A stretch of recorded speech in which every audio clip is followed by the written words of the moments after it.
안녕하십니까? 예, 반갑습니다.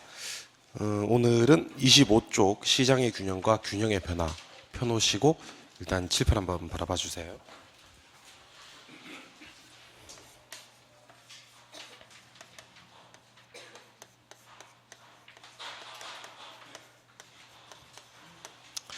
자, 지금 우리가 수업하고 있는 내용은 이제 수요 공급 이론입니다. 수요 공급 이론을 수업하고 있고 공부하셔야 될 내용은 총 5가지를 공부한다. 그렇게 얘기 드렸던 적이 있어요.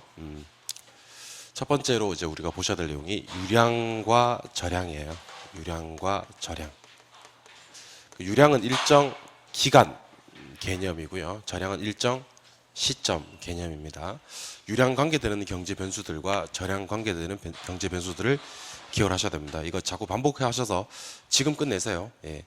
그 임대료나 지대, 소득, 수익, 주택 거래량, 국민 총생산, 신규 주택 공급량 이런 것들이 유량입니다. 그럼 절량은 일정 시점 개념이니까 가격, 가치, 시가, 그 다음에 인구, 재산, 자산, 국부, 외채, 외환 보유액, 주택 재고량 이런 것들은 절량 개념입니다. 유량과 절량 비교하셔야 됩니다. 두 번째, 수요량의 변화와 수요의 변화라는 게 있습니다. 수요량의 변화와 수요의 변화 다르죠. 예. 해당 재화의 가격이 변해서 수요 곡선 상에서 점이 이렇게 이동하는 것을 수요량의 변화라고 합니다. 그 수요량의 변화는 해당 재화의 가격 하나만 변할 때고요. 절대로 곡선을 벗어나지 않고 곡선 상에서만 움직인다. 그 변해서 이제 수요의 변화는 해당 재화 가격 이외가 변해서 곡선 자체가 좌측이나 우측으로 이동하는 겁니다. 절대로 이제 수요 증가 감소를 물었을 때 수요 곡선 자체가 우측 좌측으로 이동하는 이유를 물었을 때는 해당 재화의 가격이 나와서는 안 된다. 가격은 곡선상에서 점을 이동시키는 요인이니까. 근데 이 중에서 수요량을 변화시키는 원인은 가격밖에 없으니까 공부할 게 없고 수요를 변화시키는 요인, 그 수요를 변화시키는 요인이 가격 이외 그래서 무수히 많을 텐데 우리 수요의 변화 요인 중 2가지 위주로 공부를 좀 하셨어요. 첫 번째는 소득, 두 번째는 대체재 보완제. 상당히 중요한 내용인데 자, 소득과 수요가 같은 방향으로 막 움직입니다. 그럼 정상재. 소득과 수요가 반대로 막 움직입니다. 그러면 열등재. 경우의 수는 총 4개. 소득 증가, 수요 증가. 요거 정상재. 소득 감소, 수요 감소. 이것도 정상재. 소득 증가, 수요 감소. 요거는 열등재. 소득 감소, 수요 증가. 이것도 열등재. 경우의 수는 총 4개인데 큰 카테고리로 묶으면 2개로 묶을 수도 있어요. 소득과 수요가 같은 방향 움직이면 정상재, 반대로 움직이면 열등재. 그러면 대체재 보완재가 남았는데 자, 대체재와 보완재에서 제일 중요한 게 뭐라고 얘기를 드렸냐면 한 재화만 가지고는 대체재 보완재란 말을 쓸 수가 없다 그랬어요. 재화가 2개 나올 때 요 놈을 사요? 요 놈 안 사요? 요 놈을 안 사요? 그럼 요 놈을 사요. 이렇게 경쟁 관계에 있는 재화를 대체재라 그랬고 요 놈 사요? 덩달아 이놈도 사요. 이놈 안 사. 덩달아 이놈도 안 사. 이런 재화를 보완재라고 했었는데 요거는 시험에 안 나오고 시험에 나오는 건 재화가 2개 나오면서 앞에 게 가격, 뒤에 게 수요. 여기 시험에 나온다 그랬어요. 그러니까 X재 가격, Y재 수요. 요거는 교차 탄력성으로 문제를 푸는데 항상 머릿속에 한 번 더 기억을 해보세요. 이게 시험에 나오는 거니까. 자, 교차 탄력성이라는 것은 꼭 앞에 재화는 가격이 나오고 뒤에 재화는 다른 재화가 나오면서 수요가 나와요. 그러니까 앞에 거 뭐예요? 가격, 뒤에 거 수요. 여기 같은 방향으로 움직였을 때 대체재, 반대 방향으로 움직였을 때 보완재. 그래서 수요의 교차 탄력성이 플러스인 재화는 대체재고요. 수요의 교차 탄력성이 마이너스인 재화는 보완재다. 그래서 대체재 쪽 가격이 상승하면 내것 수요는 증가됩니다. 대체재 쪽 가격이 하락하면 내것 수요는 감소되고요. 근데 보완재는 다릅니다. 보완재 가격이 상승하면 내것 수요는 감소되고요. 보완재 가격이 하락되면 내것 수요는 증가됩니다. 네 번째, 탄력성. 탄력성. 자, 우리가 탄력성은 이제 다른 건 필요 없고 수요의 가격 탄력성만 공부하시면 돼요. 지금은 수요의 가격 탄력성. 자, 수요의 가격 탄력성. 일단 공식부터 한번 해볼까요? 공식은 가격의 변화율에 대한 수요량의 변화율. 항상 밑에 걸 먼저 읽어요. 밑에 뭐가 변했다? 가격. 위에 뭐? 수요량. 종류는 몇 개? 5개, 5개. 5개. 1이면 단위 탄력. 1보다 크면 탄력. 1보다 작으면 비탄력. 0이면 완전 비탄력, 무한대면 완전 탄력. 근데 이런 것도 한번 해봤었죠. 수평이면 완전 탄력, 완만하면 그냥 탄력, 가파르면 비탄력, 수직이면 완전 비탄력. 이것도 지금 외워놓는 게 참 좋습니다. 나중에 하는 것보다 지금 하는 게 훨씬 좋아요. 완전 비탄력, 비탄력, 탄력, 완전 탄력 이렇게. 그래서 제 입에서 수요가 완전 탄력적입니다 이 말이랑 수요 곡선이 수평입니다 이 말이랑 같은 말이에요. 수요가 탄력적이다, 수요 곡선이 완만하다 같은 말. 수요가 비탄력적이다, 수요 곡선이 가파르다 같은 말. 수요 곡선이 수직이다, 수요가 완전 비탄력적이다 같은 말이 됩니다. 이때 계산 문제 한번 해볼까요? 자, 이걸 주고 이거 주고 이거 구하는 문제가 있어요. 이거 주고 이거 주고 이거 구하는 문제는 요것 나누기 요것 하면 요게 나온다 그랬어요. 했었어요. 진짜 했었어요. 근데 혹시 이거 주고 이거 주고 이거 구하는 문제는요, 법칙부터 먼저 적용하라 그랬어요. 가격이 상승하면 수요량이 감소하고 가격이 하락하면 수요량이 증가된다. 요 법칙을 기억하시고 그 다음에 몇 배 해주면 돼요. 몇 배 해주면. 그래서 한 번 더. 자, 이거 주고 이거 주고 이걸 구하는 문제는 이것 나누기 이것 하면 되지만 이거 주고 이거 주고 이걸 구하는 문제는 법칙부터 먼저 적용하고 몇 배 이렇게 해달라 그랬습니다. 두 번째로 이제 우리가 기억하실 것, 어떨 때 수요가 탄력적이고 어떨 때 수요가 비탄력적인지를 공부하시는데, 제가 어떻게 공부하라 그랬냐면 수요를 탄력적으로 만드는 요인만 열심히 공부해 놓으시면 싹 뒤집어 버리면 수요가 비탄력적으로 만드는 요인이 될 거다. 그래서 대체재가 많다, 기간이 장기다, 용도 전환이 용이하다, 그 다음에 주거용 부동산이다. 주거용은 전환이 쉬우니까. 그 다음에 사치재다. 그러면 수요가 탄력적이다. 여러분들은 하지 마시고 저 혼자 할게요. 대체재 여러분 하지 마. 난 다 아니까 나는 하는 거야. 여러분들 아직까지 좀 불안전하니까 탄력적인 것만 기억하시고 뒤집으면 비탄력적이다 이렇게만 공부하시고, 저는 이제 비탄력적인 거 알려드릴게요. 대체재가 적거나 단기거나 전환이 곤란하거나 상공업용 부동산이거나 필수재일 경우에는 수요가 비탄력적이다 이렇게 기억하시는 거예요. 그 다음, 자, 수요가 탄력적일 때는 어떤 경우가 발생하냐면 가격을 조금 올려버리면 다 도망가 버리고요, 가격을 조금 내려버리면 많이 사러 옵니다. 근데 수요가 비탄력적일 때는 가격을 올려도 도망 잘 못 가고요, 내려도 그렇게 많이 사러 오는 인원이 없어요. 제가 지금 뭘 얘기하고 싶은지 알죠? 모르는구나. 제가 지금 총수입을 얘기하고 싶어요. 총수입. 판매 가격에다가 판매 수량을 곱하면 총수입이 나오는데, 수요가 탄력적일 때는 박리담에 기억납니까? 예, 가격을 조금 떨어뜨리는 저가 전략으로 총수입을 증가시켜야 된다. 그림을 한번 기억해 보세요. 수요가 탄력적일 때는 가격을 조금 내리면 엄청 사러 올 거 아니에요. 그럼 전체 판매량이 늘어나서 수입이 증가되는 모습을 기억하시면 좋겠고, 수요가 비탄력적일 때는요, 가격을 내려도 별로 안 사러 와. 별 재미를 못 보고, 반대로 가격을 올려도 도망을 잘 못 간다 그랬어요. 그래서 가격을 올리는 고가 전략으로 총수입 증가를 도모한다, 이런 얘기를 한 바가 있습니다. 여기까지가 이제 지난 수업에서 우리가 했었던 그런 내용이 됩니다. 지난 수업에 상당히 중요한 거 많이 했었어요. 그래서 다시 한번 복습해 보도록 할 테니 칠판 한번 봐주세요. 복습 좀 빠른 속도로. 일정 기간 개념의 유량이고요, 임대료지대, 소득 수익, 주택 거래량, 국민 총생산, 신규 주택 공급량은 유량. 저량입니다. 일정 시점이고요, 가격, 가치, 지가, 인구, 재산, 자산, 국부, 외채, 외환, 보유액, 주택 재고량은 저량입니다. 기억하시고, 해당자와의 가격이 변해서 수요 곡선상에서 점이 이동하는 것이 수요량의 변화라면, 해당자와 가격 이외가 변해서 곡선 자체가 움직이는 것이 수요의 변화다. 수요량을 변화시키는 원인은 가격밖에 없으니까 수요를 변화시키는 요인 가격 이외 중 두 가지 위주로 공부를 하자 그랬습니다. 하나는 소득, 하나는 대체재 보완제인데, 소득과 수요가 같은 방향으로 막 움직일 때는 정상재, 소득과 수요가 반대로 움직일 때는 열등재가 됩니다. 한 놈 가격과 나머지 한 놈 수요가 같은 방향으로 막 움직일 때는 대체재, 반대로 움직일 때는 보완재가 되기 때문에 대체재 가격이 상승하면 내거 수요 증가, 대체재 가격이 하락하면 내거 수요 감소, 보완재 가격이 상승하면 내거 수요 감소, 보완재 가격이 하락하면 내거 수요 증가. 자, 수요의 가격 탄력성을 구하는 공식에 대해서 살펴봅니다. 가격의 변화율에 대한 수요량의 변화율이고, 이것 주고 이것 주고 이거 구하는 문제는 그냥 이거 나누기 이거 하면 될 건데, 이거 주고 이거 주고 이거 구하는 문제는 먼저 법칙부터 적용하고 몇 배 해서 적용을 해준다. 대체재가 많고 장기고 전환이 용이하고 주거용이고 사치재면 수요가 탄력적이지만 그 반대 경우에는 수요가 비탄력적이고, 수요가 탄력적일 때는 가격을 인하시키는 저가 전략이, 수요가 비탄력적일 때는 가격을 올리는 고가 전략이 총수입 증가를 도모할 수가 있다. 이렇게 기억하시면 되겠습니다. 여기까지가 지난주 수업했던 내용입니다. 알겠죠? 예. 그러니까 부동산학 개론은 혹시 여러분들이 까먹을 거라고 생각할 것 같아요? 전혀 안 까먹을 거라고 생각할 것 같아요. 예, 그렇게 생각하고 있어요, 제가. 여러분들은 반드시 까먹을 거라고 생각을 하고요. 그다음에 여러분들이 지금 시점에서 공부를 많이 할 거라고 생각할까요? 그렇지 않을 거라고 생각할까요? 그렇지. 근데 그렇게 생각하고 있어요. 예, 그러니까 여러분들은 반드시 까먹을 거고, 여러분들은 반드시 계룡 공부를 많이 안 할 거라고 제가 생각을 할게요. 그래서 자꾸 반복을 시켜드리겠습니다. 어제도 이제 합격자 2명이랑 점심 같이 먹었었거든요. 이렇게 다른 수업은 안 그런데 개론 수업 마치고 나면 그 시험 끝나고 나면 합격자들이 그렇게 많이 찾아와요. 그래서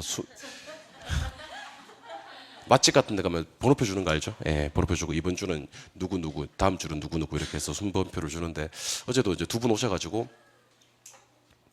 진짜예요. 아, 팩트인데? 이거 레알. 팩트인데? 비웃는 것 같은데? 방금 비웃었지? 아니야. 비웃는 봤는데 내가 비웃대. 아무튼 그 어제도 합격자들이 하는 얘기가 뭐 개론은 공부를 그렇게 많이 안 했대요. 개론 공부 그렇게 많이 안 했는데 수업만 듣고도 좋은 성적을 얻었다 이런 얘기를 많이 하더라고요. 그러니까 뭐 개론 공부 제가 수업 시간에 많이 반복시켜 드릴 테니까 열심히 수업 시간에 반복하면서 저 따라와 주시면 좋을 것 같습니다. 알겠죠? 예. 5번째는 이제 균형이에요. 균형. 요게 계산 문제도 물론 시험에 나오고요. 조금 어렵습니다. 여기서부터 약간 난이도가 높아지니까 칠판 보시고 어떻게 우리가 접근해야 될지에 대해서 고민을 한번 해보도록 하겠습니다. 근데 균형이란 말을 사실은 처음 들어보는 말은 아니에요. 지난주에 제가 한번 언급을 했었는데요. 좀 더 구체적으로 균형에 대해서 한번 정리해 보시도록 합니다. 이 정도 하시면 이제 우리 부동산학 개론의 수요 공급 중에서 중요 내용을 거의 다 보는 거예요. 그리고 이렇게 하고 넘어가면 안 돼. 제가 사실은 솔직히 말씀드리면 작년에는 이렇게 하고 그냥 넘어갔어. 근데 그래서는 안 될 것 같아서 올해부터는 입문과정부터 문제를 나눠드립니다. 문제. 지금 문제 받으셨죠? 없는 분들은 문제 받아오세요. 이번 시간 지나고. 그 동영상으로 들으시는 분들은 요거 프린트 하시면 됩니다. 자료 디스켓 모양 자료 출력하셔서 프린트 하시면 됩니다. 요게 이제 제목이 뭐냐면 미리 보는 기출 문제예요. 미리 보는 기출 문제. 그래서 제가 요 기출 문제를 대표 기출 문제, 아주 중요한 기출 문제들만 뽑아서 최근 한 5개년 정도 안에 있는 기출 문제들 중에서 아주 중요한 문제들만 뽑아서 요 갖다 여러분들이랑 저랑 이번 주도 풀어보고 이번 주에는 제가 풀어드리면 풀리겠죠, 그죠? 다음 주에 또 와서 또 풀면 또 안 풀리겠지. 그럼 또 풀어드리고 이런 식으로 해서 어쨌든 기출 문제도 자꾸 반복적으로 풀어보면서 중요 내용을 문제로 실제로 습득하는 방법도 찾아보도록 하겠습니다. 그래서 혹시 기출 문제가 좀 안 풀리시는 분들은 막 저한테 막 지랄하고 그러면 안 되고요. 기출 문제가 안 풀리시는 분들은 이런 문제들이 나오는구나라고 확인을 하고 넘어간다라는 측면도 참 좋은 측면이니까 그렇게 생각하시고 오시면 좋겠습니다. 칠판 한번 보시죠. 자, 세로축은 항상 가격이라 그래요. 가로축은 양이라 그래요. 자, 제가 우하향을 그리거든 수요 곡선, 디맨드 커버라고 하고요. 우상향을 그리거든 공급 곡선, 서플라이 커버라 그래요. 그래서 저 검직권 해보세요. 검직권에서 저 따라 한번 해보세요. 수요 곡선, 공급 곡선, 균형. 그래서 항상 요 세팅 값을 좀 기억을 하세요. 수요 곡선, 공급 곡선, 균형. 요 세팅 값. 그래서 제가 이게 왜 수요 곡선입니까? 그러면 우하향이니까. 이게 왜 공급 곡선입니까? 그러면 우상향이니까. 그리고 만나는 점은 항상 균형이라 그래요. 근데 균형에서는 잘 봐요. 균형에서는 균형 가격이라는 것과 균형 양이라는 것이 결정이 됩니다. 균형에서는 균형 가격과 균형 양이 결정이 돼요. 균형 양이. 그래서 혹시 시험에서 균형 가격을 구하세요 또는 균형 양을 구하세요라는 문제가 시험에 뜰 거예요. 이걸 어떻게 뜨냐면 계산 문제로 떠요. 균형 가격 구해봐라, 균형 양 구해봐라. 이건 계산 문제로 뜨는데 그러면 뭐부터 구하시면 되냐면 균형부터 구하시면 돼요. 그러면 균형에서 구해지는 P가 균형 가격이고요. 균형에서 구해지는 Q가 균형 양이 됩니다. 그렇다면 균형을 어떻게 만드느냐? 자, 지금부터 제가 균형 만드는 방법을 알려드릴게요. 균형은 QD하고 QS하고를 같게 만들면 됩니다. 자, 따라해보세요. QD, QS. 요 두 개가 같아지는 점이에요. 그러니까 QD가 뭐냐면 수요량이에요. 무슨 양? QS는 뭐냐면 공급량이에요. 그러니까 무슨 양과 무슨 양이 일치하는 점. 수요량과 공급량이 일치하는 점. 요 점이 이제 균형이 됩니다. 수요량과 공급량이 일치하는 점. 즉 QD와 QS가 같아지는 점이 균형이 돼요. 그래서 칠판을 보시면 자 보세요. 문제는 이런 식으로 나옵니다. 문제는 이런 식으로. QD는 1400-2P이다. 이렇게 나와요. QD는 1400-2P다. QS는 200 플러스 4P이다. 이렇게 나와요. QS는 200 플러스 4P다. 다음 자료를 보고 균형 가격을 구하시고 균형 양을 구하시오. 이렇게 나옵니다. 근데 시험에서 균형 가격 구하라, 균형 양 구하라는 문제가 뜨면 일단 뭐부터 만드시면 되냐면 균형부터 만드시면 돼요. 근데 저한테 균형을 만드는 방법을 배웠단 말이에요. 균형은 QD와 QS가 같아지면 이게 균형이 되는 거지. 맞나요? 예. 그럼 QD와 QS가 같아진다는 말은 무슨 말이냐면 보세요. 1400-2p랑 200 플러스 4p가 같아진다는 거예요. 그러니까 여러분 항상 이 생각하셔야 됩니다. 이퀄 표시 왼쪽에 있는 걸 좌변이라 그래요. 좌변. 이퀄 표시 오른쪽에 있는 걸 우변이라 그래요. 근데 좌변과 우변은 언제든지 이렇게 왔다리 갔다리 할 수가 있어요. 근데 좌변과 우변이 왔다리 갔다리 할 때는 부호가 바뀌어요. 내가 왜 이런 얘기를 하고 있는지 모르겠지만 아무튼 바뀌어요. 그래서 이게 플러스면 이게 마이너스로 바뀌고 이게 마이너스면 이게 플러스로 바뀌어요. 우변도 마찬가지. 마이너스 있던 게 왼쪽으로 가면 플러스로 바뀌고 플러스가 왼쪽으로 가면 마이너스로 바뀝니다. 여러분들 아무리 유치한 것도 제가 하면 다 이유가 있어서 그런 거니까 따라하세요. 알겠죠? 이거 유치하다고 막 무시하고 등한시하고 그러면 앞으로 이런 거 안 합니다. 기초 수학을 안 해줄 거예요. 앞으로 여러분들 기초 수학도 제가 다 해드릴 테니까 잘 따라 하시는 거예요. 예. 자, 이퀄 표시 왼쪽이 뭐? 좌변. 다시. 봐요. 안 하면 큰일 날 뻔했지. 이퀄 표시 왼쪽이 뭐? 오른쪽이. 좌변, 우변 왔다리 갔다리 할 수 있어요? 왕래할 수 있냐고요. 왕래할 때는 부호가 어떻게 돼요? 바뀌어요. 여기 플러스 있던 게 이게 우변으로 가면 마이너스. 여기 마이너스 있던 게 우변으로 가면 플러스. 우변도 마찬가지. 자, 그럼 제발 잘 보세요. 지금 이퀄 표시 왼쪽 좌변이라 그랬죠. 이퀄 표시 오른쪽 우변이라 그랬죠. 그럼 여기 마이너스 2p 보이세요? 여기 오른쪽으로 넘어가면 플러스 2p가 돼요. 근데 누가 기다리고 있어요? 4p가 기다리고 있잖아요. 그럼 이게 6p가 돼요. 6p가. No. 그리고 200이 보이시죠? 200이 이게 왼쪽으로 가면 마이너스 200이 돼요. 마이너스 200이. 근데 지금 누가 기다리고 있냐면 1400이 기다리고 있단 말이에요. 이게 1200이 돼요. 알겠죠? 예. 혹시 이해가 안 되시는 분들은 여러분 반복하다 보면 이제 이게 또 습관화 됩니다. 그럼 P는 얼마가 되냐면 200이 돼요. 맞아요? 근데 방금 구한 P200은요. 여러분들이 생각하시는 길거리에 흔히 볼 수 있는 그런 P가 아니에요. 이 P는요. QD와 QS를 같게 만들었을 때, 즉 균형 상태에서의 P예요. 이걸 그 유명한 균형 가격이라고 얘기를 해요. 무슨 가격? 그럼 균형 가격 어떻게 구하는지 알겠죠? 한 놈 어디다 두고? 좌변. 내가 기초 수학 하자 그랬잖아, 내가. 자, 다시. 이퀄 표시 QD 얼마, QS 얼마가 시험에 나올 거란 얘기예요. 그리고 균형 가격, 균형량 구하라는 문제가 뜨면 뭐부터 구한다? 균형. 균형은 QD와 QS를 같게 만들기 때문에 한 놈 어디?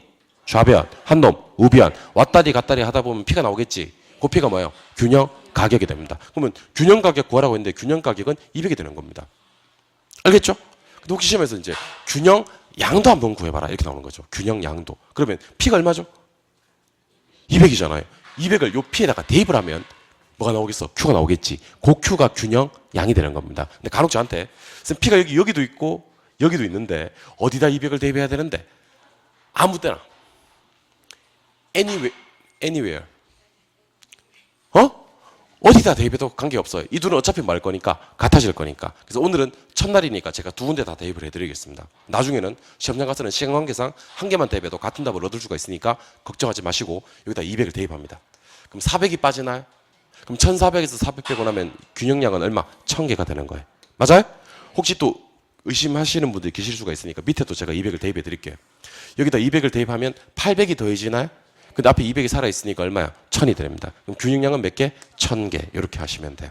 그래서 우리는 무엇과 무엇만 같게 만들면 되냐면 QD와 QS만 같게 만들면 돼요. 근데 최근 기출 문제 중에서 제가 방금 보여드린 형태로 나온 시험에 나온 적은 단 한 번도 없었어요. 진짜 단 한 번. 진짜 옛날에는 이렇게 나왔었거든요. 옛날 뭐 14회 때 뭐 이럴 때. 14회. 옛날, 진짜 옛날에. 14회 때. 지금 우리 몇 회예요? 29회. 29회. 한 15년 전쯤에, 15년 전쯤 하고 있었어요. 진짜 옛날에 저게. Once upon a time. 그 진짜 옛날에는 그렇게 문제가 나왔었단 말이에요. 근데 요즘에는 그렇게 안 나오고요. 문제가 어떻게 나오냐면, 자, QD는 어떻고 QS는 어떻다고 나와요. 근데 둘 중에 한 놈이 변했다고 나와요. 근데 주로 QS는 변했다고 안 나오고 QD가 변했다고 나와요. 자, 그러면 QS는 어떻게 있고 그대로 있고 QD가 원래 이랬다가 다른 숫자를 주면서 변했다고 나와요.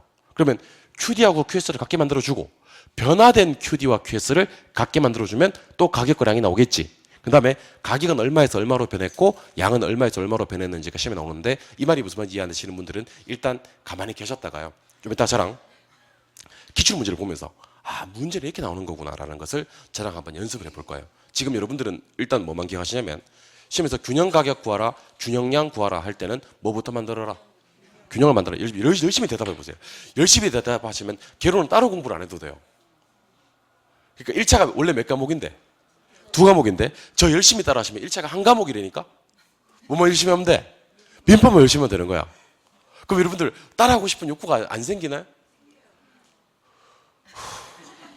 이해가 안 되네. 다시 여러분들 시험에서 균형 가격 구하시오, 균형량 구하시오 하면서 문제는 이렇게 나옵니다. QD는 얼마, QS는 얼마. 그러면 균형 가격 구하세요, 균형량 구하세요는 뭐부터 만들어라? 균형. 균형은 누가 누구를 갖게 만든다? QD와 QS를 갖게 만든다. 그럼 한 놈 어디? 좌변. 좌측 하지 말고 좌변 합시다. 좌측 없어 보이게. 없어 보이게. 좌변. 한 놈. 우변. 왔다리 갔다리 하면 P가 나와요? 그 P가 뭐예요? 균형 가격. 그 P를 어디다 대입해? 어디다? 아무 때나. anywhere. 아무 때나 대입하면 Q가 나오지. 그 Q가 뭐? 균형, 양. 근데 혹시 시험에서 QS는 가만히 놔두고 QD가 변했대. 그럼 바뀐 QD와 QS를 갖게 만들면 가격과 량, 바뀐 가격과 량이 나오겠지. 그래서 가격 비교하고 양 비교해서 문제를 푸는데 그건 조금 이따 할 거라는 얘기예요. 그러니까 지금 여러분들은 균형 가격과 균형 양을 구하려면 균형부터 만들어야 되고 균형은 QD와 QS를 갖게 만드는 건데 한 놈 좌변, 한 놈 우변에 두고 왔다리 갔다리 하다 보면 P가 나오고 그 P를 대입하면 Q가 나오니 그게 각각 균형 가격과 균형 양이다. 여기까지 해달라는 얘기예요. 이건 됐어요? 예. 두 번째는 균형의 이동에 대해서 살펴보도록 하겠습니다. 균형의 이동. 균형의 이동도 상당히 중요합니다. 그러니까 그 올해 시험에 뭐가 나왔냐면 요거 계산 문제로 시험에 떴어요. 올해 시험이. 그러면 여러분들이 치르시는 내년 시험에서는요. 요거 계산 문제로 나오지 않을 것 같아요. 요거 이해되세요? 요거 시험 안 나올 것 같아요. 올해 나왔어요. 이해는 되죠? 안 나와. 그럼 뭐가 시험에 나올 것 같냐면 지금부터 제가 강의하는 내용이 시험에 나올 것 같아요. 그러니까 왜냐하면 이 균형 가격, 균형량 계산 문제는요. 한 해 정도 시험에 나오고 나면 한두 해 정도는 쳐요. 그리고 그 다음에 나오고 막 그런 경향이 있거든요. 제 생각에는 요거는 31회 정도에 나올 것 같아요. 31회. 알겠어요? 이해되세요? 31회 때 나온다 이거. 그럼 여러분들이 치르시는 29회 시험에는 뭐가 나오느냐? 이게 나올 것 같아요. 궁금하세요? 그러면 칠판 보세요. 궁금하면 칠판 보세요. 자, 균형에서 균형 가격과 균형량이 잘 형성돼 있다가 균형에서 수요가 증가해 버렸다. 수요가 증가해 버렸다. 균형에서 수요가 감소해 버렸다. 수요가 감소해 버렸다. 균형 상태에서 공급이 증가해 버렸다. 공급이 증가했다. 공급이 감소해 버렸다. 이렇게 경우의 수는 4개인데 여기서 제가 생략되어 있는 말을 알려드릴게요. 생략되어 있는 말은 1번, 2번에서는 공급 불변이 생략되어 있어요. 3번, 4번에서는 수요 불변이 생략되어 있고 그러니까 제가 무슨 말을 하고 싶냐면 지금 제가 보여드리는 4가지는 수요와 공급 중 한쪽은 가만히 있고 한쪽만 변화되는 경우예요. 그럼 실제로 시험에서는 수요 증가라고 주기도 하고요. 수요 증가 공급 불변이라고 주기도 해요. 같은 말이에요. 그러니까 뭐는 가만히 있고 공급은 가만히 있고 수요만 증가했다. 2번은 공급은 가만히 있고 수요만 감소했다. 3번은 수요는 가만히 있고 공급만 증가했다. 4번도 마찬가지 수요는 가만히 있고 공급은 감소했다. 이렇게 하셔도 되고 그냥 한쪽은 가만히 있을 테니까 얘기할 것도 없고 움직이는 쪽만 얘기한 거야. 1번, 2번은 수요가 움직인 경우고 3번, 4번은 공급이 움직인 경우다.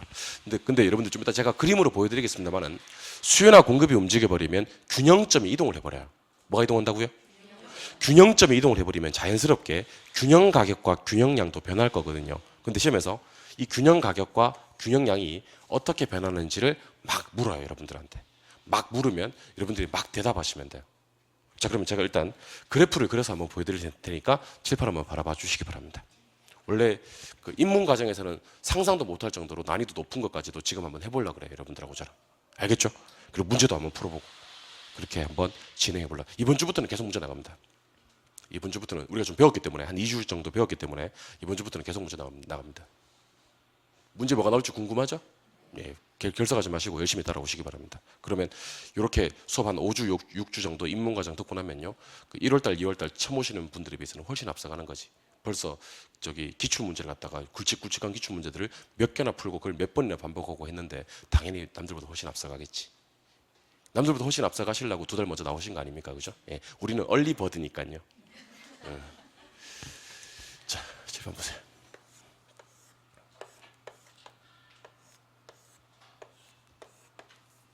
제가 하루에 하루에 30분씩 그 회화 공부를 해요. 회화 공부를. 그 애들을 불러놓고 그 해외여행 같은데 요즘 자유여행으로 많이 가지 않습니까? 그죠? 많이 가는데 좀 그래요. 쪽팔리고. 그래서 안 되겠어요. 그래가지고 회화 공부를 시작했어요. 한 30분, 하루에 30분 정도. 그래서 아침에 회화 공부 30분 듣고 온 거는 그날 꼭 써먹도록 하겠습니다. 알겠죠? 같이 하는 거야. 우리는 얼리버드니까. 자, 일단 7번 보세요. 1번, 2번, 3번, 4번입니다. 자, 저 따라 한번 해봐요. 검증 한번 꺼내가지고요. 자, 수요, 공급, 균형. 이렇게 봐요. 시작. 자, 요게 왜 수요죠? 우하향이니까. 요게 왜 공급이죠? 우상향이니까. 이게 왜 균형이죠? 만나니까. 아시겠어요?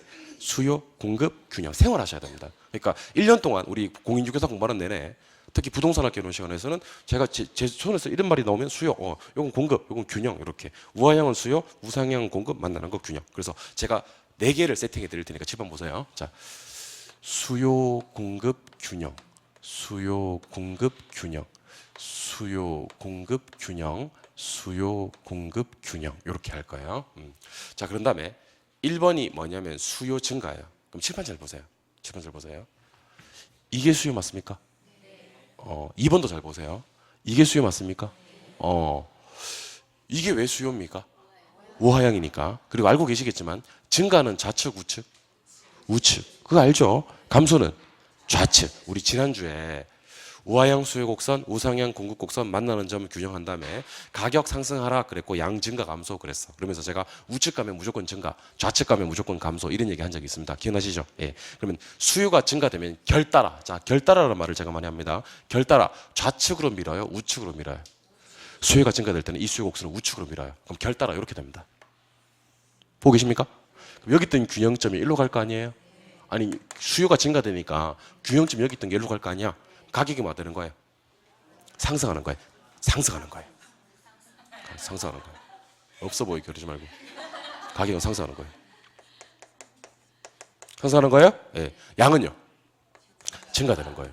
그럼 시험 문제는 어떻게 나오냐면 수요가 증가되면 균형 가격과 균형량이 어떻게 변합니까? 이렇게 나온다니까.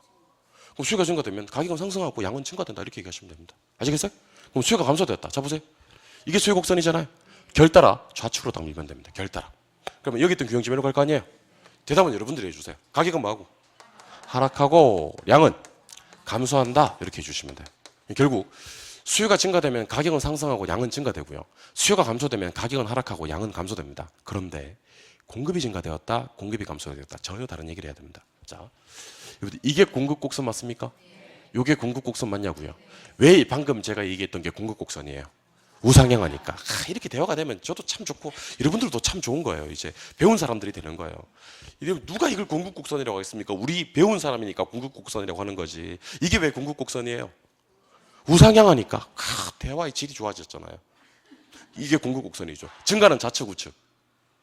우측. 감소는 좌측. 자, 결따라가 중요합니다. 공급곡선은 결따라 우측으로 밀어요. 그럼 이게 공급 증가요. 결따라 우측으로 가면. 그럼 가격은 뭐 되고? 하락하고. 아이고, 하락하고. 양은 많아요. 증가되는 거예요. 이해하셨어요? 예. 괜찮습니다. 우리가 마지막 기회가 있으니까. 자, 공급이 감소되면 공급 곡선이 좌측 가요, 우측 가요? 좌측. 감소되면 좌측 가죠? 그럼 공급 곡선이 이렇게 이동해. 좌측. 결따라 좌측으로. 여기 있던 균형점 일로 갈 거 아니야? 가격은 뭐하고? 상승하고 양은 많다. 양은 감소한다. 이렇게 얘기를 합니다. 아시겠죠? 예. 그런데 여러분들이 시험장에 가셔서 이렇게 그래프를 그리면서 문제를 풀면 어떻게 되느냐? 시간이 너무 부족하지 않겠나 싶어요. 그러니까 특히 2차는 좀 덜한데 2차하고 1차하고는 공부함을 좀 다르게 하셔야 돼요. 1차 과목은요. 특히 시간 부족을 많이 호소합니다. 여러분들 시험장에 들어가신 분들이. 1차에서 시간 부족을 호소하는 이유는 크게 2가지 이유가 있습니다. 첫 번째 이유는 뭐냐면 민법이 1분에 한 문제를 풀기가 빡세요. 일단 민법 문제 자체가. 그래서 민법 문제는 통상 한 1분 30초 정도 잡아요. 그 1분 30초 곱하기 40문제 해버리면 그것만 벌써 한 60분 정도가 된단 말이에요. 60분. 그럼 결국 40분 정도가 남는데 40분을 개론에 투자를 하셔서 문제를 푸셔야 돼요. 근데 40분에 한 문제를 푼다는 것은 1분에 한 문제를 푼다는 구조예요. 여러분 아직까지 1분의 항문제를 푼다는 구조가 어떤 구조인지 모르겠지만요. 언뜻 생각이 안 나겠지만 어떤 구조냐면 우리가 오지선다란 말이에요. 그러면 문제를 읽고 지문 읽는데 10초 정도 할애해야 되는 거예요. 근데 마킹하는 시간까지 따지면 한 9초 정도. 9초. 그러니까 9초 만에 다 읽으라 그래도 잘 못 읽어요. 근데 9초에 읽고 OX를 판단해야 되는 거예요. 이게 맞는데? 이게 틀렸는데. 더 큰 문제는 뭐냐면 모두 다 그렇게 1분 안에 풀려고 연습만 하면 연습은 되는데 1분에 도저히 풀 수 없는 계산 문제 형식이 나옵니다. 그러니까 그는 의도적일까요? 우연의 일치일까요? 의도적으로요. 그러니까 공인중개사 시험에서 저기는 실력보다도 전략과 전술이 좀 필요한 이유가 바로 여기에 있는 것 같습니다. 그러니까 시험장 가서 공략을 못할 것 같은 어려운 계산 문제들은 아예 손도 대지 않아야 돼요. 그게 상당히 중요할 것 같고요. 공략할 수 있는 문제들을 선별하는 작업이 상당히 중요합니다, 여러분들이. 그래서 많은 문제를 푸시면서, 그래서 제가 지금부터 벌써 문제를 나눠드리는 거예요. 많은 문제를 푸시면서 요 문제는 내가 확실히 아는 문제, 요 문제는 어떨 때는 풀리고 어떨 때는 안 푸는 문제, 그리고 이 문제는 절대로 내가 못 푸는 문제, 이렇게 구분하셔서 좀 정리를 하시면 좋을 것 같다는 생각이 들어요. 알겠어요?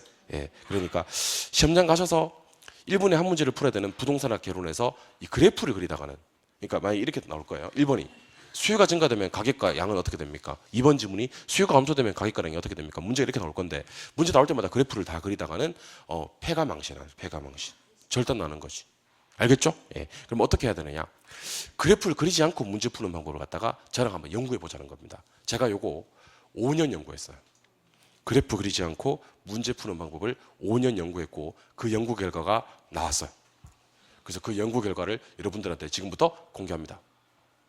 5년 동안의 연구 성과가 궁금하지 않습니까? 잠깐만 제발 잘 보세요. 자, 그러면 일단 그래프 없다라고 생각하고 문제를 풀 건데, 일단 그래프를 한번 끌고 나와 볼게요. 제가. 자, 칠번 보세요. 지금 수요 증가 보이세요? 수요 증가는 수요 곡선이 왼쪽 오른쪽? 오른쪽. 맞아요? 자, 3번 공급 증가 보이세요? 공급 증가는 공급 곡선이 왼쪽 오른쪽? 오른쪽. 자, 그러면 정리합니다. 수요 증가고 공급 증가고 나발이고, 증가란 말이 뜨면 오른쪽 어딘가에 새로운 점이 찍히는 건 확실합니까? 아니, 그러니까 제가 하고 싶은 얘기는 수요가 증가됐던 공급이 증가됐던 간에 증가란 말이 뜨면 오른쪽 어딘가에 새로운 점이 찍히는 건 확실하다? 그러면 가격은 좀 이따 생각하도록 하고요. 양만 한번 따져보자는 거예요. 양만. 그러면 수요가 증가돼도 양은 말 거고 증가, 공급이 증가돼도 양은 많다, 증가. 그러니까 양은요, 신경 쓰지 마시고 앞에 붙어있는 증가 감소와 운명을 같이 합니다. 그러니까 수요 증가 떠도 양은 뭐하고? 증가. 공급 증가 떠도 양은 증가. 같은 논점으로 수요가 감소합니다. 수요가 감소하면 수요 곡선이 왼쪽 갑니까? 예. 공급이 감소되면 공급 곡선이 왼쪽 갑니까? 그러니까 위인지 아래인지는 모르겠지만 수요가 감소하든 공급이 감소하든 왼쪽 어딘가에 새로운 점이 찍히는 건 확실합니까? 그럼 수요가 감소돼도 양은 많다? 감소. 공급이 감소돼도 양은 많다? 감소. 요거부터 먼저 기억하자는 거예요. 가격은 나중에 따지도록 하고 양부터 따지는데, 제가 지금 이걸 물을 거예요. 여러분들이 일단 가격은 좀 이따 얘기하도록 하고요. 양부터 먼저 얘기하는데 전혀 겁먹지 마세요. 왜냐하면 지금 제가 질문 드리는 양은요, 맞추기보다 틀리기가 더 어려워요. 진짜 내가 네가 하는 얘기는 다 어긋나 버릴 테야 하지 않으면 틀릴 수 없는, 틀리는 사람이 오히려 대단한 사람이니까 절 보고 편하게 대답하세요. 수요 증가되면 양 증가. 맞췄다고 우쭐할 필요가 없는 거예요. 이거는요. 수요가 감소되면 양은 감소. 공급이 증가되면 양은 증가. 공급이 감소되면 양은 감소. 그 양은요, 수요고 공급이고 나발이고, 증가 뜨면 증가, 감소 뜨면 감소예요. 그러면 이제 가격을 봐야 될 건데, 가격은 너무 쉬워요. 자, 여러분들, 우리 앞으로 자격증 따서 말 사람은 중개할 사람이거든요. 중개할 사람인데, 그럼 여러분들이 앞으로 가격이 어떻게 되겠다는 느낌이 있어야 될 거 아닙니까? 아파트 가격이 어떻게 되겠다? 자, 지금 살 사람 많아요. 가격 상승. 물량이 너무 없어요. 가격 상승. 당연한 거 아닙니까? Of course. Sure. Absolutely. 자, 여러분들 중개업자인데 시장에서 살 사람이 없어요. 가격은. 물량이 너무 많이 풀렸어요. 가격은. 그렇게 생각하시면 되는 거예요. 그러니까 가격은 여러분들 어려운 게 전혀 아니라는 거예요. 일단 양부터 먼저 따져보죠. 수요 증가 양 증가, 수요 감소 양 감소, 공급 증가 양 증가, 공급 감소 양 감소 세팅해놓고, 살 사람 많으면 가격 상승, 살 사람 없으면 가격 하락, 물량이 너무 많으면 가격은 하락, 물량이 너무 부족하면 가격은 상승, 이렇게 하시면 돼요. 근데 이것도 시간이 너무 많이 걸려요. 그래서 제가 지금부터 시간 더 적게 걸리는 방법을 소개해 드리겠습니다. 여러분들은 저한테 하나, 둘, 셋, 넷, 다섯, 여섯, 일곱, 여덟 개를 대답하셔야 돼요. 근데 그 중에서 6개가, 자, 그 중에서 6개. 여러분들은 저한테 8개를 대답하셔야 되는데 그 중에서 6개가 앞에 있는 거랑 일치해요. 수요가 증가되었다. 그러면요, 가격과 량 둘 다 올라가 버려요. 가격은 상승하고 양은 증가. 수요가 감소해버렸다. 그러면 가격과 량 둘 다 떨어져 버려요. 가격도 하락되고 양 감소. 공급이 증가되면 양 증가, 공급이 감소되면 양 감소. 양은 똑같다 그랬으니까. 그러면 여러분들이 대답하셔야 될 8개 중에서 반대로 움직이는 건 2개밖에 없어요. 공급이 증가되면 가격은 뭐? 하락. 공급이 감소되면 가격은 상승. 그럼 이걸 갖다가 시험 나가서 1초 만에 푸는 방법을 지금부터 공개합니다. 자, 7번 보시죠. 1초 만에 푸는 방법을 공개합니다. 자, 손가락 2개 꺼내세요. 저랑 오른손으로 통일합시다. 오른손으로. 오른손으로 통일해서 일단 연습합시다. 오른손 2개 꺼냈어요? 예, 따라하세요. PQ. 이게 뭐야? 그러니까 P인데 이게 뭐냐고? 가격. 이게 뭐야? 양. 이게 가격, 이게 양이에요. 자, 수요 증가 그러면 둘 다 올리세요. 어차피 방향은 똑같다 그랬으니까. 수요 증가 그러면 둘 다 올리시고 대답하세요. 가격. 아니요, 상승해야지. 가격은 무슨 짓이야 이게? 자, 다시. 가격, 상승, 양, 증가. 수요 감소되면 둘 다 떨어뜨리세요. 그때 대답하세요. 가격, 하락, 양, 감소. 그러니까 이렇게 하시면 돼요. 수요 증가 그러면 둘 다 올리고 그냥 편안하게. 수요 감소 그러면 둘 다 떨어뜨려. 그리고 손가락 보면서 대답하는 거지. 자, 수요 증가되면 보면서 가격 상승, 양 증가. 수요 감소되면 가격 하락, 양 감소. 됐어요? 근데 공급에 오면요, 이 가격과 양의 손이 교차하기 시작해요. 맞죠? 교차하는데 이 교차하는 게 여러분들 처음에 세팅을 잘못 해놓으시면 나중에 엄청 헷갈려요. 그래서 이렇게 왼손으로 이 손가락 2개 보이시죠? 앞에 손가락을 잡아. 잡았어? 요거만 움직이는 거야. 요거 두 번째 손가락만. 잡았어? 공급 증가 그러면 증가를 세팅하세요. 이건 작고 못 올라가게 작고. 공급 감소 그러면 감소를 세팅하는 거예요. 그러니까 첫 번째 손가락 움직이지 말고 두 번째 손가락만 움직이는 거지. 근데 처음에 자꾸 따라 움직인다? 이걸 잡아놓으라고. 에? 영어로 keeps. keeps 해놓고 이걸 갖다가 공급 증가 그러면 이렇게, 공급 감소 그러면 이렇게. 자, 그럼 공급 증가 한번 해볼게요. 가격 뭐? 하락의 양 증가. 공급 감소 그러면 이렇게. 가격 상승의 양 감소. 양 감소. 그래서 요거 4개를 갖다가 저랑 한번 해보죠. 자, 한번 해보죠. 자, 손 푸세요. 좀 이따 고생한다 이거. 좀 푸세요. 푸셨어요? 예, 한번 해보죠. 수요 증가. 수요 감소. 공급 증가. 수업. 공급 감소. 이렇게. 그래서 어떻게 하시냐면 수요 증가할 때는 가격 상승의 양 증가. 수요 감소일 때는 가격 하락의 양 감소. 공급 증가일 때는 가격 하락의 양 증가. 공급 감소일 때는 가격 상승의 양 감소. 그러니까 여러분 제가 뭘 걱정하는지 느낌이 와요? 저는 여러분들 수요 증가나 수요 감소를 걱정한 적은 한 번도 없어요. 저는 공급 증가와 공급 감소를 걱정하는 거예요. 그러니까 공급 증가는 요래해야 되고 공급 감소는 요래해야 되는데 나중에 시간이 조금만 지나면요. 시간이 여러분들 조금만. 그러니까 이번 시간 마치고 나면요. 공급 증가 그러면 벌써 벌벌 떨면서 이걸 어떻게 해야 될지 모르는 거예요. 그러니까 수요 증가와 수요 감소는 잘 하는데 공급 증가와 공급 감소를 손을 막 벌벌 떨면서 못 하는 거지. 특히 내가 앞에서 이렇게 지켜보면서 공급 증가 한번 해봐요. 그러면 이렇게 바로 해야 되는데 공급 감소 해봐요. 그러면 이렇게 바로 해야 되는데 손을 벌벌 떨면서 어찌해야 될 바를 모르고 막 내보고 가라 그러고 막 그런다니까. 쌤 가세요. 그러고. 그래서 제가 공급 증가는 두 번째 손가락을 증가로 세팅을 딱 해주고 공급 감소는 두 번째 손가락을 감소로 딱 해주는 거. 나중에는 깁스 풀어도 나중에는 전혀 문제가 없어요. 처음에만 공급 증가는 증가에다가 세팅, 공급 감소는 감소에다가 세팅. 그래서 연결 동작으로 보여드리겠습니다. 잘 봐야 돼요. 훅 지나갑니다. 잘 봐야 됩니다. 잘 봐야 돼. 자, 요래입니다. 뭐라고요? 요래. 제가 걱정되는 부분은 요래인데 여러분들 요래 할까봐 약간 걱정은 돼요. 뭔 말인지 알겠어요? 그러니까 요래. 그래서 저는 이렇게 했으면 좋겠어요. 나중에 책에다 써드릴 거예요. 수요 증가 그러면 요래. 요거 이제 이해하셨어요? 예. 수요 감소 그러면 요래.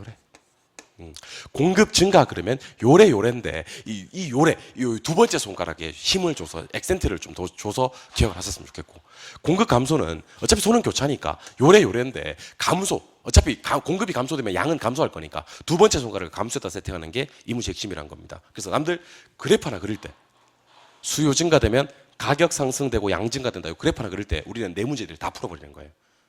왜냐면 수요 증가 하나 풀고 있을 때 우리는 어떻게 하는 거예요? 요래. 그럼 대답 한번 해보세요. 자, 수요 증가. 대답하세요. 가격. 상승, 양, 증가. 자, 수요 감소. 가격, 하락의 양, 감소. 공급 증가, 가격 하락의 양만 증가. 공급 감소, 가격 상승의 양 감소. 근데 이게 처음에 들을 때 이게 혹시 이해가 안 되는 분들이 종종 있어요. 이게 정말 쉬운 방법인데도 이해가 안 되는 분들은 굳이 제 방식대로 안 하고 그래프를 그려요. 그래프를 그리다가 시험 한 3일 앞두고, 시험 한 일주일 앞두고 요 손을 그대로 들고 저한테 와요. 쌤, 나 이제 이거 이해했어요. 그래요. 그동안 고생 실컷 하다가 이걸 그제서 이해한 거야. 쌤, 난 이게 무슨 말인지 몰랐는데 하라는 대로 하긴 했는데 자기 무슨 말인지 몰랐다는 거야. 그럴 때는요, 괜찮으니까 옆에 공부 잘할 것 같이 보이는 사람들 있잖아요. 왜? 물론 보이는 게 다는 아니지만 그런 사람들 다 물어보세요. 아까 결혼생 했던 얘기가 무슨 얘기인지. 여러분들 합격하는 게 장땡이지요. 쪽팔린 것은 괜찮은 거예요. 곧 지나가요. 쪽팔린 거는요. 알겠죠? 그러니까 혹시 이 말이 무슨 말인지 모르겠지만 꼭 이 방법으로 저한테 결혼 배우신 분들은 하셨으면 좋겠어요. 그러면요, 속도적인 측면, 그 다음에 정확도 측면. 그러니까 우리가 제일 중요한 게 신속 정확인데 두 마리 토끼를 동시에 잡을 수가 있습니다. 그래프 정말 정확합니다. 근데 신속하지 못해요. 말로 설명하는 거, 말로 이해하는 건 좀 빠를 수는 있어요. 빠를 수는 있는데 정확하지를 못해요. 근데 이게 손을 보고 문제를 푸는 것은요, 신속하기도 하고 정확하기도 해요. 이 얼마나 신속해 이거? 이 얼마나 정확해 이거?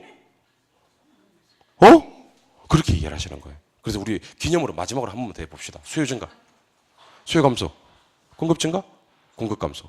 공급 증가와 공급 감소가 좀 헷갈릴 수 있으니까 공급 증가는 증가에다 세팅, 공급 감소는 감소에다 세팅하는 연습을 하시기 바랍니다. 근데 방금 제가 보여드린 건 수요와 공급 중 한 놈만 이동하는 경우예요. 그럼 이번에는 수요 공급 둘 다 변하는 경우를 보여드릴게요. 수요 공급 둘 다 변하는 경우. 잘 보세요. 수요도 있고 공급도 있는데 가격가량이 어떻게 변하느냐. 자, 번호 1, 2, 3, 4입니다. 자, 7번 잘 보세요. 수요 증가, 공급 증가. 아까랑 차이점 알려드릴게요. 아까는 수요 증가, 공급 불변이었어. 그러니까 수요 한쪽만 변했는데 이번에는 수요, 공급 둘 다 변했다고. 수요 감소, 공급 감소. 수요 증가, 공급 감소. 수요 감소, 공급 증가. 이렇게 수요와 공급이 둘 다 변하는 경우는요, 경우의 수가 몇 개밖에 없냐면 4개밖에 없어요.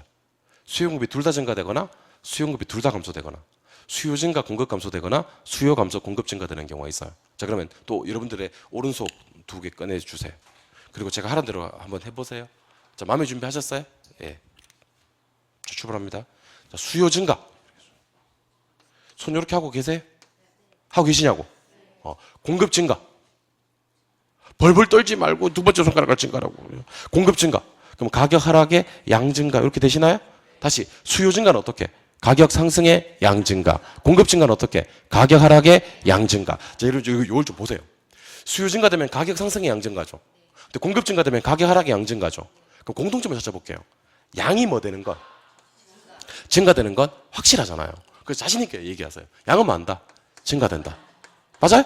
근데 가격은 말 수도 있고 상승할 수도 있고 하락할 수도 있어요. 가격은 상승할 수도 있고 하락할 수도 있다는 것을 4글자로 뭐라고 하는지 아세요? 알 수 없음이라고 해요. 알 수 없음. 선생님, 그러면 알 수 없다는 게 무슨 말이야? 그게 정답이에요. 수요도 증가되고 공급도 증가되면 가격은 알 수 없고 양만 증가된다. 이게 이 문제의 정답이라고요. 알 수 없었어. 알 수 없다고 한 건데 내가? 아니, 홍시 맛이 나서 홍시라고 한 건데? 됐어요. 아무튼 수요 증가되고 공급 증가되면 가격은 알 수 없고 양만 증가되는 거예요. 그럼 이번에는 수요 감소. 손 어떻게? 보고 계세요? 공급 감소. 잘하는지 모르겠다. 아무튼 공급 감소는 손 이렇게. 맞아요? 그럼 자신 있게 얘기하세요. 양은 많은 거야. 양 감소하는 거야. 맞죠? 근데 가격은요, 잘 보고 대답하세요. 가격은 말 수도 있고 하락할 수도 있고 상승할 수도 있는 거야. 가격은 알 수 없고. 자, 그러면 수요 증가, 공급 증가 되면요, 가격은 알 수 없고 양만 증가되고요. 수요 감소, 공급 감소 되면 가격은 알 수 없고 양만 감소되는 거예요. 재밌지 않나요? 재미없군요. 자, 그럼 세 번째, 수요 증가. 손 요렇게. 공급 감소. 손 요렇게. 이번엔 더 재미있어요. 보세요. 자신 있게 얘기하세요. 가격은 많은 거예요. 가격은 무조건 상승하는 거예요. 근데 봐봐요. 양은 말 수도 있고 증가할 수도 있고 감소할 수도 있어요. 양은요, 몰라요. 가격 상승의 양 몰라가 답이에요. 이제는 마지막 기회입니다. 어느덧 마지막 기회에 여러분들은 봉착을 하셨네요. 환영합니다. 마지막 기회. The last opportunity. 오늘은 영어 그만할게요. 자, 수요 감소. 손 어떻게? 요렇게.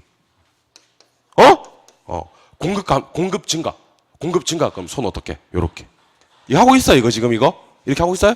두 번째 손가락 증가 세팅했어요? 예. 그럼 자신 있게 얘기하세요. 가격은 뭐? 가격은 하락. 양은요? 감소할 수도 있고 증가할 수도 있고 양은 알 수가 없어요. 양은 알 수가 없어요. 근데 이걸 갖다가 공부를 많이 하다 보면 제가 좀 이따 체크를 해드릴 건데 공부를 많이 하다 보면 약간 느낌적인 느낌 같은 게 생겨요. 그래서 여러 번 반복하셔야 돼요. 저걸 어떻게 시험장에서 맞춰 그러지 말고요. 여러 번 반복하면요. 여러분들 시험장 갔을 때 이런 문제 나오면요. 여러분들이 시험장에서 푸는 문제 중에서 가장 쉬운 문제 유형이에요, 이게. 자, 보세요. 수요가 증가되고 공급이 증가되고 수요가 감소되고 공급이 감소되고처럼 수요 공급이 동일 방향으로 움직일 때는요. 자, 따라봐요. 수요와 공급이 동일 방향으로 움직일 때는 가격을 알 수 없다. 자꾸 봐야 돼요. 수요 공급이 둘 다 증가되거나 수요 공급이 둘 다 감소되면요. 나중에 느낌이 와요. 가격은 모르지 이때는. 양만 증가 감소 알지 이렇게. 근데 이번에는 자 보세요. 수요 증가될 때 공급 감소됐죠. 수요 감소될 때 공급 증가됐죠. 이렇게 수요 공급이 반대로 움직일 때는요. 이때는 가격은 무조건 알아요. 상승이든 하락이든 결판이 나요. 근데 양을 몰라요. 그래서 나중에 어떤 느낌이 들어야 되냐면 수요 공급 같은 방향으로 움직일 때는 가격 몰라, 양은 알아. 근데 수요 공급이 반대 방향으로 움직일 때는 가격은 아는데 양을 몰라. 근데 시험에서는 뭐가 중요하냐면 모르는 게 중요해요. 뭘 모르는지가. 자, 절 보세요. 수요 공급 둘 다 증가됩니다. 듣고 계세요? 수요 공급 둘 다 감소됩니다. 이때는 뭐는 아는데. 그렇지. 양은 아는데 뭐를 몰라? 가격 몰라. 이번에는 수요 증가 공급 감소되거나 수요 감소 공급 증가되어서 수요 공급이 반대로 막 움직일 때는 뭐는 아는데 가격은 아는데 뭐를 몰라? 양을 몰라. 요 느낌적인 느낌이 있어야 돼요. 공부를 계속 해야 돼요. 반복. 그래서 요까지 한번 정리해 봅시다. 자, 수요와 공급 중 한쪽만 이동되는 경우 수요 증가되면 가격 상승의 양 증가, 수요 감소되면 가격 하락의 양 감소, 공급 증가되면 가격 하락의 양 증가, 공급 감소되면 가격 상승의 양 감소. 그런데 방금 얘기했던 건 수요와 공급이 한쪽만 변화된 경우고 수요 공급이 둘 다 변화되는 경우를 알려드리겠다는 얘기예요. 수요 공급 둘 다 증가되면 가격은 몰라, 양만 증가. 수요 공급 둘 다 감소되면 가격은 몰라, 양만 감소. 수요 증가 공급 감소되면 가격은 상승, 양은 몰라. 수요 감소 공급 증가되면 가격은 하락, 양은 몰라. 이렇게 개념을 처리해 주시면 됩니다. 뭔 말인지 알겠습니까? 알겠습니까? 모르겠습니까? 몰라도 괜찮아요. 여러분 반복해 드릴 테니까. 제가 다음 주에 오면 또 처음 하는 것처럼 해드릴게 또. 괜찮아요. 내가 이렇게 먹고 사는 사람인데요, 내가. 저는 익숙해요. 그럼 계속 갈게요. 이때 마지막입니다, 이제. 수요와 공급 중 한쪽이 완전 탄력적이거나 완전 비탄력적일 때가 있어요. 자, 따라해보세요. 완전 탄력. 완전 비탄력. 그 문제는 어떻게 나오는지 알려드릴게요. 문제는 이렇게 나옵니다. 수요 증가. 공급 완탄.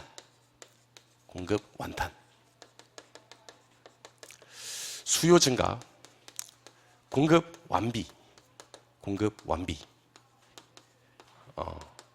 이때 가격과량이 어떻게 변합니까? 이렇게 시험에 나온다고. 근데 시험 보세요.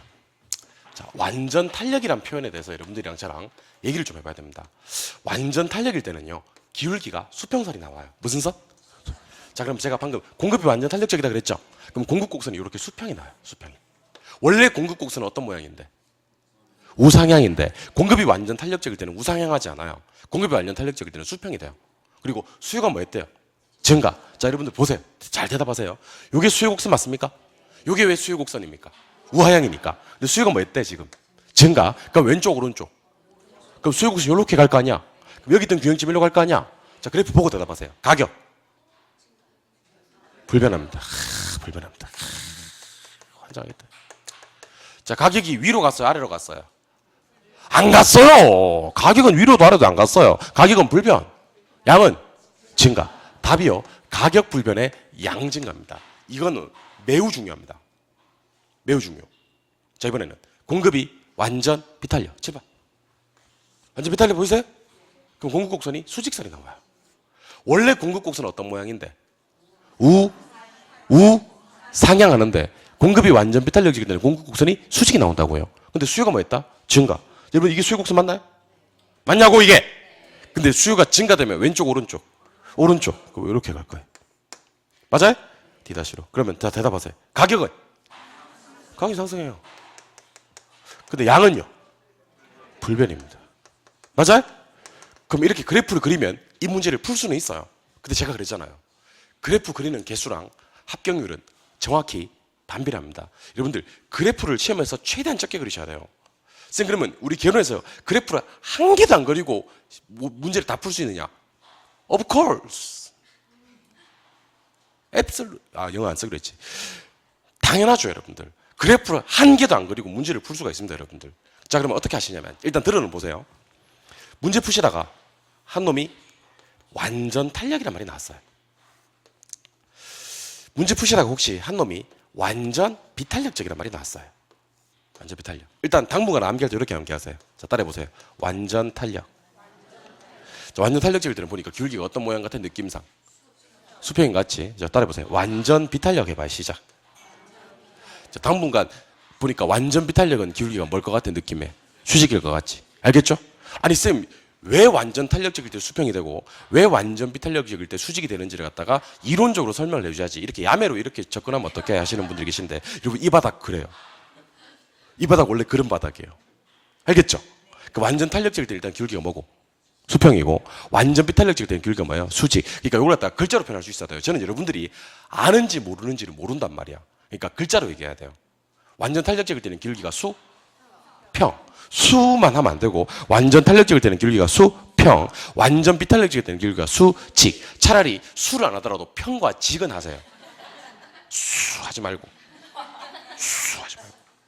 완전 탄력은 기울기 수평, 완전 비탄력적일 때는 기울기 수직. 자, 그러면 완전 탄력적일 때 기울기가 수평일 때는요, 여기다가 수요를 증가시키고 감소시키고 나발이고, 여기다가 공급을 증가시키고 나발이고, 여기다가 어떤 짓을 해도 가격 불변이에요.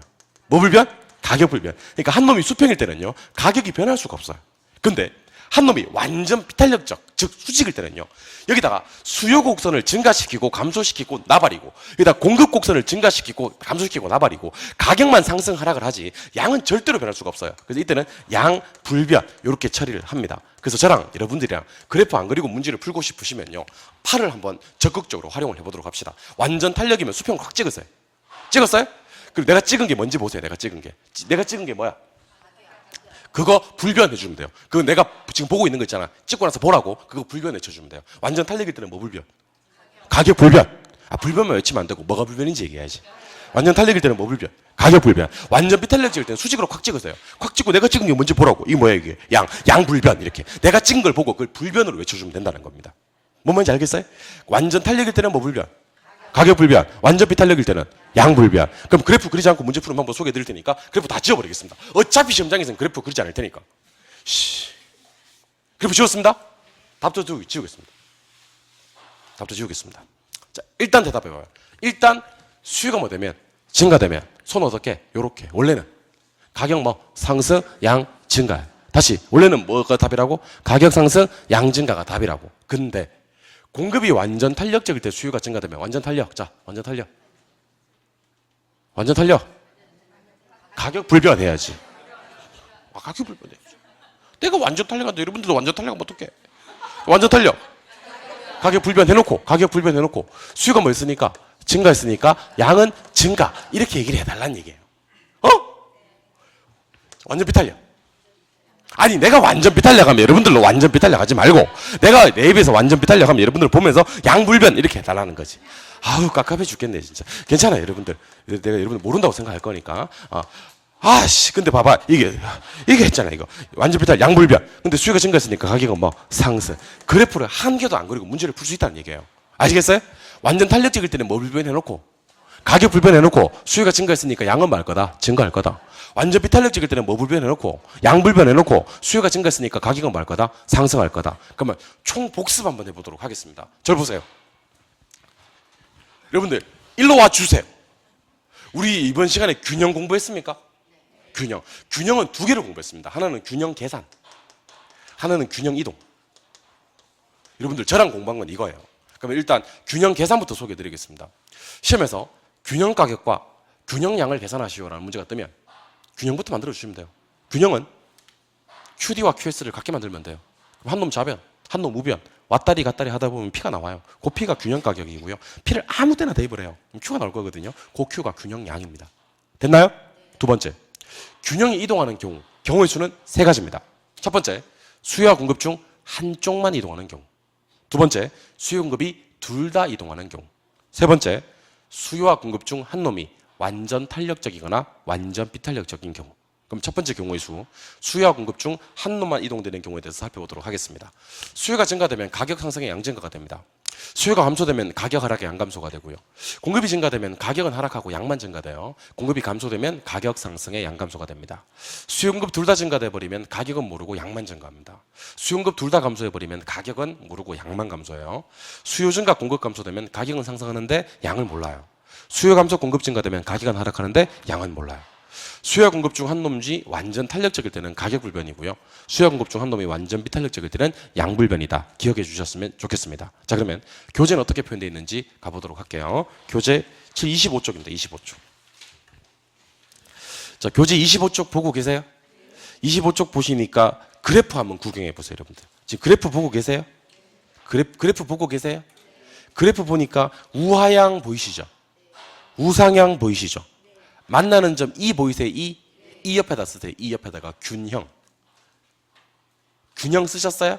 균형이란 글자 옆에다가 요거 써놓으세요. 요거 QD equal QS 이렇게. QD equal QS. 균형은 누구와 누구를 같게 만들면 된다. QD와 QS를 같게 만들면 된다. 맞아요? 예. 그리고 QD에서 지금 E 보고 계시죠? E. 여러분 E 보고 계시나? E에서 왼쪽으로 쫙 가니까 P0 보이십니까? P0. 그 옆에다 쓰세요. P0 옆에다가 균형 가격. 균형 가격. 그리고 E에서 밑으로 쭉 내려오니까 Q 보이시죠? Q. 원래 그 Q0인데 지금 인쇄가 조금 덜 돼서 나왔네요. 거기다가는 균형량. 네. 맞아요. 균형 가격 썼고 균형량 썼어요? 예. 그리고 그 밑에다가 뭐를 필기하시냐면 요걸 그대로 필기하시면 된다. 요걸 그대로 필기하시면 되는데 요건 좀 이따 필기할 거예요. 알겠죠? 근데 요즘엔 필기 잘 안 해요, 여러분들. 필기 잘 안 하고 이거 쉬는 시간에 와서 스마트폰으로 찍어요. 이렇게 요만큼만 찍어서 스마트폰으로 공부 많이 하세요. 그리고 여러분들 혹시 책에서 좀 암기해야 될 것들이 있다 싶으시면 스마트폰으로 찍는 것도 괜찮아요. 왜냐하면 여러분들 우리가 공부를 못해서 안 하는 게 아니에요. 공부를 하기 싫어서 안 하는 것도 아니고 책을 집에서 꺼내보기가 이 과정 자체가 상당히 힘든 과정이에요. 자, 보세요. 책을 꺼내 보려면 뇌에서 뭐라고 얘기를 해야 되냐면 야, 너 그래도 수험생 아니야? 너 내년에 시험 칠 거 아니야? 공부해야 되잖아. 그러면 일단 본인이 그걸 갖다가 납득이 돼야 돼. 그렇지, 내가 공부해야지. 그럼 너 저기 가서 빨리 책 꺼내와 이렇게 뇌에서 지시를 한단 말이야. 근데 책을 꺼내러 가는 과정에 장애물 유혹이 얼마나 많아요. TV도 있고 뭐 여러 가지 게임도 있고 여러 가지가 있단 말이야. 그 유혹에 폭 넘어가서 못 본다고. 근데 여러분들 아침부터 저녁 때까지요.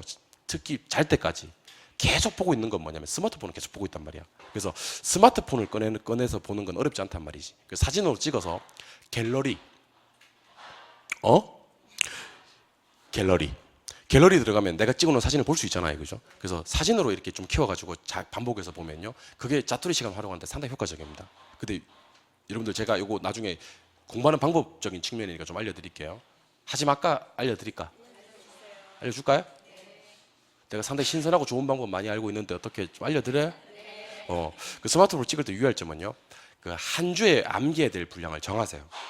한 주에 암기할 분량을 정하시고요. 절대로 쌓아놓지 마세요. 무슨 말이냐면 그 부동산학 개론 같은 경우는 예를 들면요. 그 사진으로 찍어 놓는 개수를 갖다가 5개에서 10개로 약속을 해버리세요.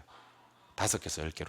약속을 해서 하나 외워지면 또 새로운 거 하나 찍고 하나 지우고. 지우는 작업을 꼭 하셔야 돼요. 지우는 작업을 안 하시면 어떤 일이 발생하냐면요. 책 한 권을 다 찍어 놓으세요. 그래서 보지도 않고요. 간절함도 없어요. 근데 내가 새로운 걸 하나 찍으려면 새로운 거 기존에 외웠다고 생각되는 하나 지워야 되잖아요. 그죠? 그러면 좀 간절하게 암기가 돼요. 이거는 자신과 약속이기 때문에 한번 지켜보시는 게 좋습니다. 그러니까 쌤 그거 지우면 나중에 그거 중요한 건데 나중에 또 찍으면 돼요. 까먹었다고 생각될 때는요. 그러니까 하루에 한 7개 정도를 갖다가 갤러리에다가 과목별로 7개 정도를 남겨놓으시면 좋아요. 제 생각에는. 그래서 7개를 암기하면 2개 암기했다. 그러면 2개가 빠지잖아. 그럼 지워버려. 지워버리고 새로운 거 2개를 또 찍어. 그러니까 내가 찍으려면 그 전에 뭐 해야 돼? 암기해야 돼. 그래야지 찍을 수 있는 거야. 그러니까 자기한테 이게 내가 검사를 못하니까 어떻게 안 되는데 나중에 막 갤러리 한번 어떻게 볼 기회가 있어서 보면요. 막 최강권 다 들어가 있어요. 1페이지부터 100페이지까지 막 다 들어가 있어요. 그런 것은 또 효율적으로 공부하는 방법이 아니세요. 그러니까 어제 합격하신 분들도 그렇게 얘기하더라고요. 진짜 하라는 대로만 했대요. 쌤이 지우라 그러면 지우고 새로 외우고 싶은 것들은 또 찍고 이렇게 했더니만 정말 좋은 결과를 얻었다. 그런 훈훈한 얘기를 전해들은 적이 있습니다. 한번 제가 하라는 대로 한번 해보세요. 알겠죠? 1년간 개론 공부는요. 저한테 온몸을 한번 맡겨보세요. 알겠죠? 제가 여러분들 해를 끼치지 않을 약속을 드리겠습니다. 한 장 넘겨보세요. 한 장 넘겨보시면 자, 2번에 보시니까 균형의 이동이라는 표현이 나옵니까? 예. 먼저 가로 1번에 수요와 공급 중 하나만 변화되는 경우란 말 찾으셨나요? 예. 동그라미 1번에 보시니까 수요 증가라는 말이 있죠. 지금 표 보고 계시나요? 수요 증가 앞에다가요. 이렇게 하세요. 자, 일로 오세요. 지웠네. 예. 수요 증가 앞에다가 지금 1번에서 수요 증가란 말이 있잖아. 그 앞에다가 화살표시 둘 다 위로 한번 해놓으세요. 화살표시 둘 다 위로. 1번에 수요 증가 앞에다가. 그 2번은 보니까 수요 감소라고 돼 있잖아요. 화살표시 둘 다 아래로 이렇게 해주세요. 화살표시 둘 다 아래로. 동그라미 3번은 공급 증가인데요. 화살표시 아래로 위로 해놓으세요. 아래로 위로. 동그라미 4번 앞에다가는요. 공급 감소인데 위로 아래로 이렇게. 그래서 어떻게 하시냐면 1번은 위로 위로, 2번은 아래로 아래로, 3번은 아래로 위로, 4번은 위로 아래로 이렇게. 그리고 혹시 또 나중에 헷갈릴 수 있으니까 3번의 두 번째 위로 하고 4번의 두 번째 아래로 하고는 요거 세팅 값이다라고 동그라미를 한번 해주시는 것도 괜찮습니다. 그래서 요거 손으로 한번 연습하고 가야겠습니다, 여러분들. 손으로 한번 연습, 화살표시 보면서 자, 수요 증가는 어떻게? 요렇게. 가격 상승의 양 증가. 수요 감소는 어떻게? 요렇게. 가격 하락의 양 감소. 공급 증가는 어떻게? 요렇게. 가격 하락의 양 증가. 공급 감소는 어떻게? 요렇게. 가격 상승의 양 감소. 요거 이해하셨어요? 이해 못하셨으면 오늘 내로 이거 이해하기는 노력을 하셔야 됩니다. 그 밑에 2번으로 갑니다. 가로 2번에 가시니까 수요와 공급이 둘 다 변화되는 경우라는 표현이 있습니까? 예. 동그라미 1번, 2번을 묶으세요. 거기. 동그라미 1번, 2번 앞에다가 씁니다. 동일 방향. 동일 방향. 그리고 그 옆에 보니까 알 수 없음, 알 수 없음이라고 있나? 알 수 없음, 알 수 없음 두 개를 한꺼번에 동그라미를 딱 치세요. 그게 중요합니다. 한꺼번에 동그라미. 알 수 없음, 알 수 없음을 한꺼번에 동그라미 쳤나요? 예. 동그라미 3번, 4번을 묶으세요. 3번, 4번. 동그라미 3번, 4번을 묶고 앞에다가 반대 방향이라고 씁니다. 반대 방향. 반대 방향으로 쓰신 다음에요. 옆에 보니까 또 알 수 없음, 알 수 없음이 보입니까? 그 두 개를 한꺼번에 동그라미를 딱 하세요. 요거 여러분 반복하셔서 보셔야 돼요. 그래서 한번 해볼게요. 수요 공급이 둘 다 증가되면 가격은 알 수 없고 양만 증가. 수요 공급이 둘 다 감소해버리면 가격은 알 수 없고 양만 감소. 수요 증가 공급 감소되었을 때는 가격은 상승, 양은 알 수 없고 수요 감소 공급 증가되었을 때는 가격은 하락, 양은 알 수 없어. 그래서 수요 공급이 동일 방향으로 움직일 때는 뭐를 몰라? 가격을 몰라. 수요 공급이 반대로 움직일 때는 뭘 몰라? 양 몰라. 반복하시면 법칙을 찾아낼 수 있겠죠. 예. 가로 3번에 가시니까 수요와 공급 중 어느 한쪽이 완전 탄력적이거나 완전 비탄력적인 경우 찾았습니까? 예.